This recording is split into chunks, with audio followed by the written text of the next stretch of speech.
지난 5월 11일이죠. 여러 성도들이 한마음과 뜻과 정성으로 사랑의 바자회를 가졌습니다. 500원, 1000원 수익금을 올려서 우리가 가슴에 품고 있던 9명의 난치병 아이들을 위한 기금으로 우리가 준비를 했습니다. 서울대병원에 3명, 암센터에 3명, 세브란스에 3명, 그렇게 우리가 마음에 담고 열심히 땀을 흘렸고 좋은 결과를 얻었습니다. 그래서 제가 대표하여 서울대병원을 방문했고 암센터를 방문했습니다. 전달을 했고요. 마지막으로 세브란스 병원이 남아 있습니다. 그래서 일정을 조율하니까 저쪽에서 연락이 오기를 우리가 수요일 날 직원들 체프를 가지는데 수요일 날 와서 전달식을 좀 해줬으면 좋겠다. 그런 전갈이었습니다. 전에도 그렇게 했기 때문에 그러자고. 근데 가만히 생각하니까 바탐에서 우리 아이들이 와 있는 것 아닙니까? 날짜가 12일로 잡혔는데 지난 수요일. 그래서 제가 연락을 했습니다. 우리 바탐에서 아이들이 한 40여 명 왔는데 이 세브란스 병원을 한번 들어와서 투어를 하면은 큰 도전이 될 것 같다. 그러니까 좀 기회를 달라 했더니 난색을 표하는 거예요. 그 아이들이 무슨 바이러스를 가지고 있는지 알지 못하는데 그거 참 어렵겠다고. 그래서 제가 소독을 잘 해가지고 데리고 갈 테니까 좀 한번 기회를 달라고. 왜냐하면 이 아이들이 연세대를 그렇게 가고 싶어하고 그래서 투어를 시켰죠. 이화여대를 그렇게 가고 싶어하고 투어를 시켰죠. 또 총신대학교를 가고 싶어하고 투어를 시켰습니다. 그 아이들이 병원까지 들어가면 참 좋겠다 하는 생각을 가졌었는데 그분들이 감사하게도 문을 열어줬습니다. 그래서 지난 12일 날 저와 우리 아이들이 몇몇 교육자들과 함께 전달식을 하기 위해서 세브란스 병원을 방문했죠. 그 세브란스 병원에 우리 교회 관계자들도 여러 명 있는데 그날 알고서는 다들 예배에 참석하셨더라고요. 그런데 직원들이 예배를 드리는데 직원들이 출근 시간이 정해져 있으니까 예배 시간이 너무 이렇게 늘어나는 것에 대해서는 부담을 느끼는 것 같다 하는 것을 제가 전에도 몇 번 느꼈습니다. 그래서 사회를 보는 분에게 제가 설교를 몇 분에 끝내면 되겠습니까? 이렇게 물었더니 목사님 8시 시작하는데 8시 27분 정각에 끝내주십시오. 그러는 거예요. 그럼 그러자고. 그래 우리 바탐에서 온 학생들이 앞에 특별 순서를 가졌습니다. 당신은 사랑받기 위해 태어난 사람 하니까 그 세브란스 채플실이 의자가 아주 푹신하고 너무 좋아요. 그러니까 모두 다 이렇게 있다가 당신은 하니까 순간적으로 모두 다 탁 정신을 차리고 앞으로 꼿꼿이 앉더니만 이 눈을 둥그렇게 뜨고서는 이 외국인들이 찬양하는 것을 들으면서 경청을 하더라고요. 그러다가 두 번째 찬양 당신은 하나님의 손을 내밀고 복을 비니까 이분들이 그렇게 감동을 먹더라고요. 어떤 분은 눈물을 글썽이기도 하고 모두 다 손을 내밀면서 서로 화답하는 은혜로운 시간을 가졌습니다. 그러다 보니까 시간이 흘러가 버렸어요. 제 설교할 시간이 없는 거예요. 그런데다가 학생들을 위해서 제가 통역을 옆에 세웠으니까 제 설교는 또 반토막 아닙니까? 그래도 짧은 시간이지만 말씀을 전해야 되겠다 생각하고 너희를 위하여라는 제목으로 말씀을 전했습니다. 너희들을 위하여 보물을 땅에 쌓아두지 마라. 오직 너희를 위하여 보물을 하늘에 쌓아두라. 마태복음 6장의 말씀을 전했습니다. 한참 열이 나게 전하고 있는데 갑자기 조용한 정적을 깨뜨리면서 경보음이 울리는 것 아닙니까? 막 울리는 거야. 그런데 한 군데서만 울리는 게 아니고 이 회중 앉아있는 그 전체에 다 울리는 거야. 그래서 시계를 딱 보니까 27분이야. 그래서 제가 끝내라고 해도 좀 조용하게 끝내라고 하지 이게 뭐냐 이렇게 생각을 하면서 그래도 웃으면서 설교를 끝내라는 신호인 듯 하군요. 제가 끝내겠습니다 하고서는 설교를 끝냈습니다. 그리고 이제 예배를 마치고 전달식을 가지고 간단히 아침을 먹고서는 이제 교회로 돌아왔죠.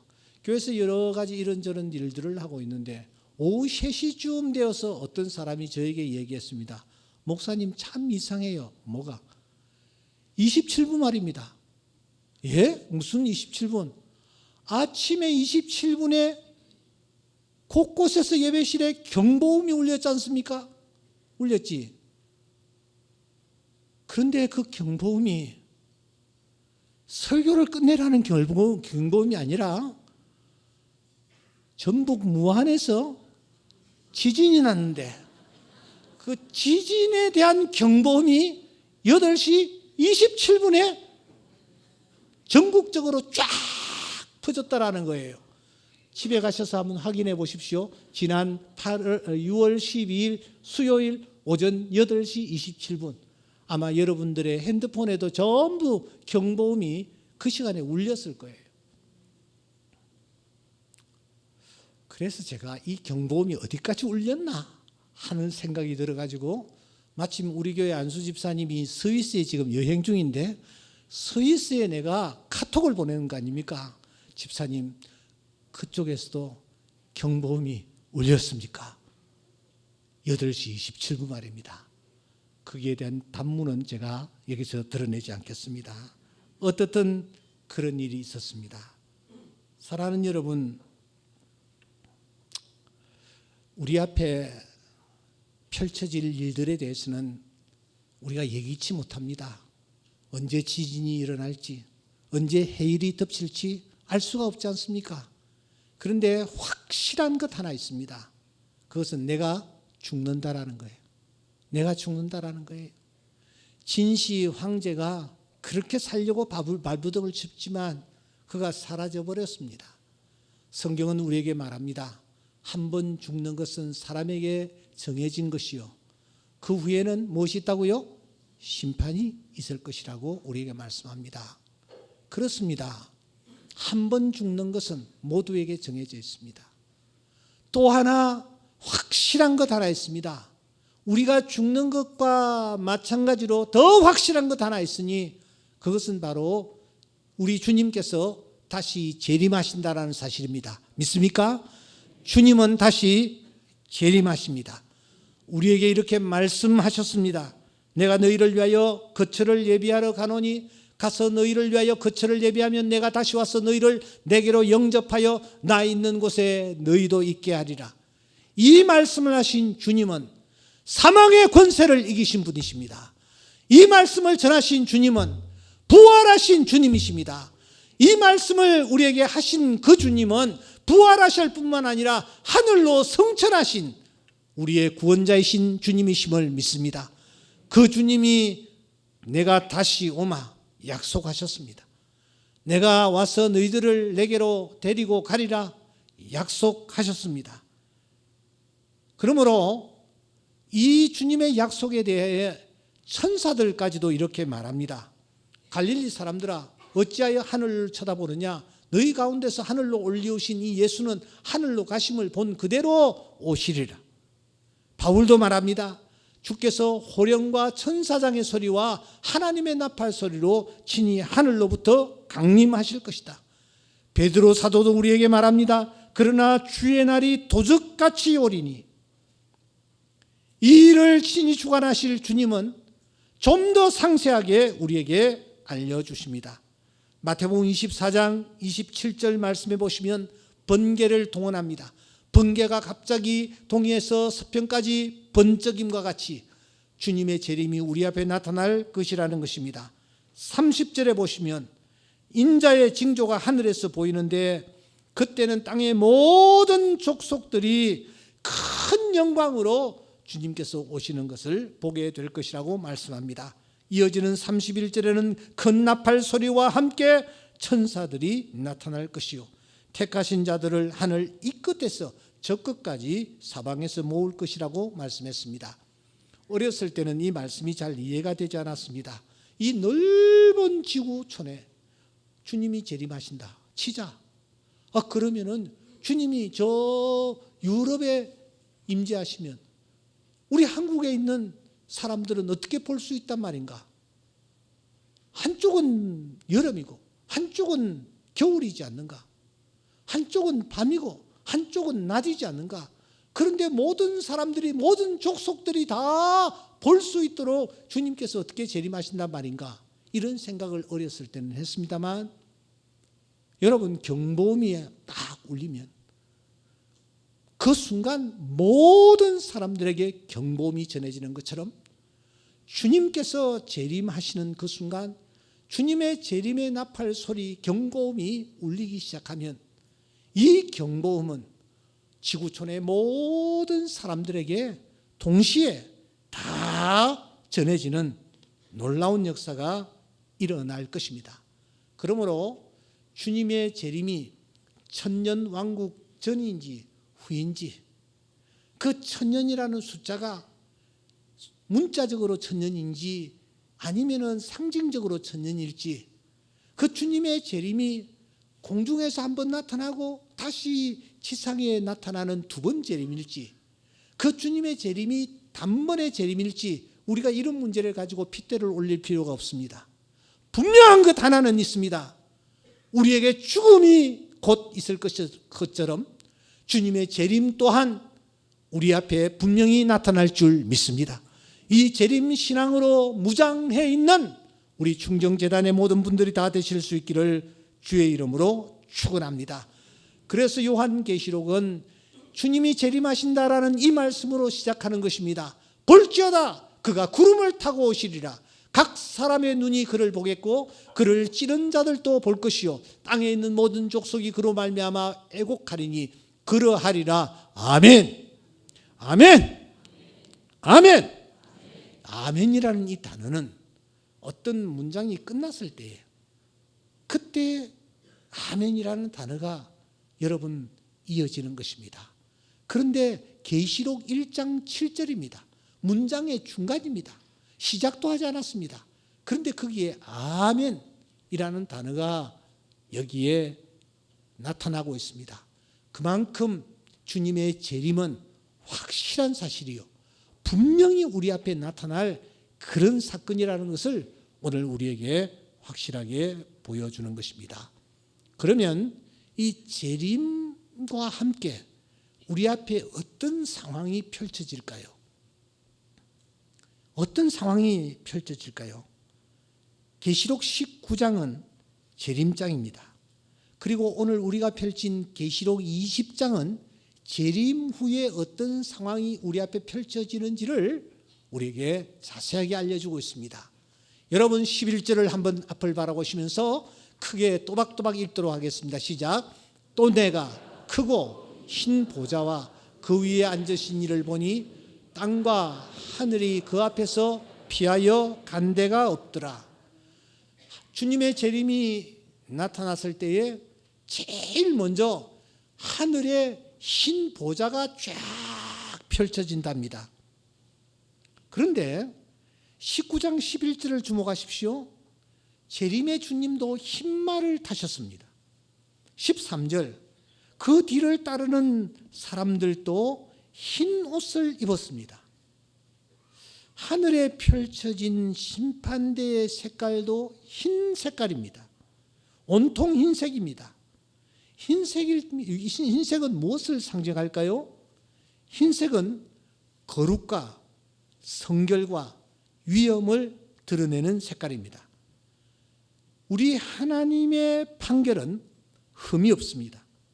오류가 없습니다. 그 어떤 트릭도 쓰지 않습니다.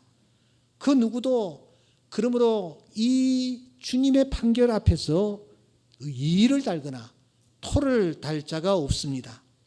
이어지는 12절은 좀 더 구체적입니다. 우리 다 함께 읽겠습니다. 또 내가 보니 죽은 자들이 책들이 펴있고 또 다른 책이 펴졌으니 곧 생명책이라. 죽은 자들이 자기 행위를 따라 책들에 기록된 대로 심판을 받더라고 했습니다. 흰 보좌가 펼쳐지는데 그 보좌 위에 책이 놓여 있습니다. 흰 보좌 위에 책이 놓여 있습니다. 그런데 두 종류의 책이 놓여 있습니다. 하나는 행위의 책입니다. 행위의 책은 이름 그대로 이 땅에서 우리가 행한 모든 행적들이 그 책 속에 고스란히 담겨 있는 것입니다. 내가 태어나서부터 내가 이 세상을 떠나는 그 순간까지 내가 했던 행동, 내가 갔던 곳, 내가 만난 사람, 내가 취한 액션, 더 나아가 내 마음의 생각, 느낌, 이 모든 것들이 이 행위의 책에 다 기록되어 있습니다. 나의 일거수일투족이 말입니다. 심지어 내가 죄악 중에 출생하였으며 모친이 죄 중에서 나를 잉태한 것까지도 그 책에는 다 기록되어 있습니다. 때문에 그 책 이름이 행위의 책인 것입니다. 여러분, 행위의 책 앞에 내가 설 것입니다. 우리가 혹시 세상 법정 앞에 설 때가 있을 것입니다. 세상에서는, 세상의 법정에서는 자신이 지은 죄에 대해서 이런저런 핑계를 대고 빠져나가는 경우도 있을 것입니다. 그래서 범죄한 인간들은 자신의 죄를 가능한 한 숨기려고 합니다. 그리고 자신의 죄를 가능한 한 적게 만들려고 합니다. 수단과 방법을 가리지 않습니다. 자신의 죄를 숨기기 위하여 권력을 동원하기도 하고 유능한 변호사들을 고용하기도 합니다. 돈으로의 매수를 하기도 합니다. 어떤 경우에는 남에게 오히려 자신의 죄를 뒤집어 씌우는 그런 경우까지 있습니다. 그래서 실제로 죄인임에도 불구하고 세상을 활보하는 경우들도 있을 수 있을 것입니다. 하지만 사랑하는 여러분, 마지막 우리 눈앞에 펼쳐질 흰 보좌, 심판의 보좌 앞에서는 도대체 어떨까요? 변명이 통할까요? 뇌물이 통할까요? 권력이 통할까요? 빼기 통할까요? 세상의 많은 숫자가 통할까요? 아닙니다. 그 앞에서는 아무것도 통할 수가 없습니다. 너무 분명하고 선명하게 그때 내가 행한 나의 행동, 나의 생각까지 고스란히 적혀있기에 그 행위의 책 앞에서는 우리는 한마디 말도 내뱉을 수가 없습니다. 모두 다 옳은 것이요 모두 다 있었던 일이기 때문입니다. 욥은 동방에서 제일 가는 의인이었습니다. 하나님께서도 그를 인정하시지 않았습니까? 하나님이 말씀하십니다. 그와 같이 온전하고 정직한 자가 세상에 없느니라. 그래서 그는 자신만만했습니다. 그런데 그에게 시련과 어려움이 찾아왔었습니다. 이때 욥은 자신의 의의를 드러내기 시작했습니다. 32장 1절에 보시면 자신을 의인으로까지 여겼습니다. 더 나아가 억울하고 속상하니 자신이 하나님보다 더 의롭다 이렇게까지 강변을 했습니다. 하지만 그런 그가 하나님 앞에 섰을 때에, 하나님의 면전에 섰을 때에 그는 무엇이라고 고백합니까? 내가 주님께 대하여 귀로 듣기만 하였사오나 이제는 눈으로 주님을 배웁습니다. 그러므로 내가 스스로 거두어드리고 티끌과 제 가운데서 하나님 앞에 회개합니다. 그러니까 여러분, 흰 보좌 앞에 놓인 그 행위의 책, 펼쳐진 행위의 책 앞에서 우리는 어떤 모습이 된다라는 것입니까? 첫째로 우리 모두는 다 벌거벗은 자 같이 됩니다. 지으신 것이 하나도 그 앞에 나지 않음이 없고 우리의 결산을 받으신 그분의 눈앞에 만물이 벌거벗은 것 같이 드러나니는 우리는 옷으로 자신의 약점을 커버하기도 합니다. 우리는 진한 화장으로 자신의 상처를 커버할 수도 있습니다. 그러나 하나님 앞에서는 다 드러납니다. 벌거벗은 것 같이 드러납니다. 뿐만 아니라 그 앞에서는 그 어디에도 나를 숨길 수가 없습니다. 에덴 동산에서 아담은 자기를 숨겼습니다. 나무숲 사이에 자기 몸을 숨기기도 했고 무화과 잎으로 자기의 하체를 가리면서 자신의 추한 부분을 숨기기도 했습니다. 그러나 하나님 앞에서는 그 보좌 앞에서는 숨을 수가 없습니다. 계시록 20장 13절 말씀해 보시면 바다가 그 가운데서 죽은 자들을 내준다고 했습니다. 사망과 음부까지도 그 가운데서 죽은 자들을 내준다라고 했습니다. 그래서 각 사람이 자기의 행위대로 심판을 받는다고 말씀하는 것입니다. 어디에도 숨을 곳이 없습니다. 마지막으로 그 누구도 패스할 수 없는 자가 됩니다. 12절에 보시면 기록된 대로, 13절에 보시면 각 사람의 자기의 행위대로, 이렇게 여러분 기록된 대로 심판을 받는 장소가 흰 보좌 앞입니다. 그러므로 이 사실을 알았던 바울 사도는 무엇이라고 탄식합니까? 오호라 나는 곤고한 사람이로라. 누가 나를 이 사망의 몸에서 건져내랴. 탄식하지 않을 수가 없었습니다. 베드로는 주님 앞에서 고백합니다. 주여 나를 떠나 주십시오. 나는 죄인이로소이다. 이렇게 고백하지 않을 수가 없었던 것입니다. 시편 기자는 이렇게 고백합니다. 내가 주의 영을 떠나 어디로 가며 주의 앞에서 어디로 피하리까? 하늘에 올라갈지라도 거기 계시며 수련의 자리를 펼지라도 거기 계시니이다. 그래서 피할 수가 없는 것입니다. 숨을 곳이 없는 것입니다. 때문에 바울 사도는 누가 나를 이 사망의 몸에서 건져내랴 라고 탄식했던 것입니다. 그런데 사랑하는 여러분, 이 행위의 책을 기록하는 사람이 도대체 누굴까 하는 것입니다. 행위의 책을 누가 기록을 했을까요? 적나라하게 나의 모든 삶을 기록하고 있는데 누가 기록을 했다라는 것일까요?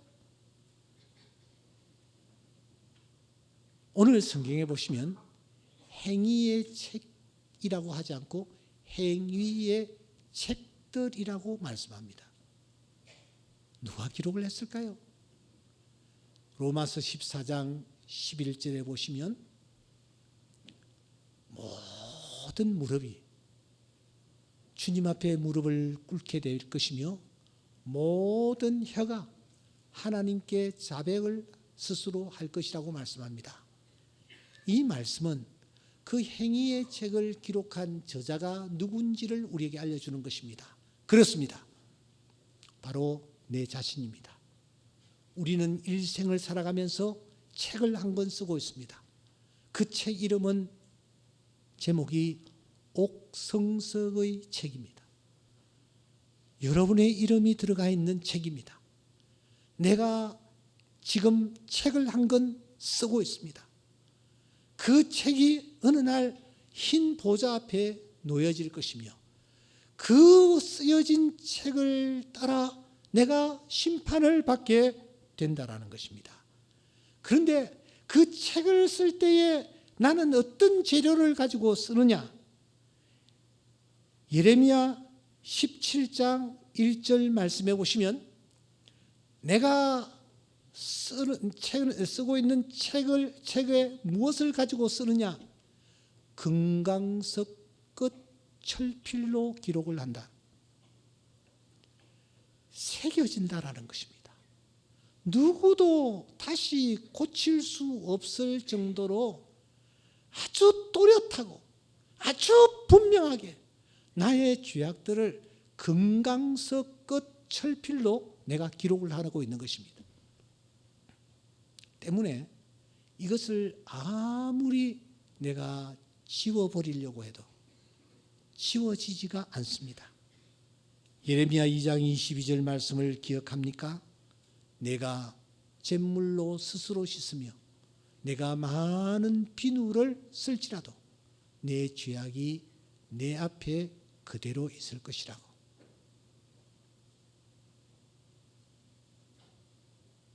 그런데 사랑하는 여러분, 놀라운 사실은 흰보자 앞에 내가 쓴 행위의 책들뿐만 아니라 또 하나의 책이 놓여 있다라는 것을 우리에게 알려주십니다. 그 책 이름은 생명책입니다. 우리가 이 생명책에 소망이 있음을 믿습니다. 다음 시간에 이어서 우리가 말씀을 함께 나누겠습니다. 다 같이 기도드리겠습니다.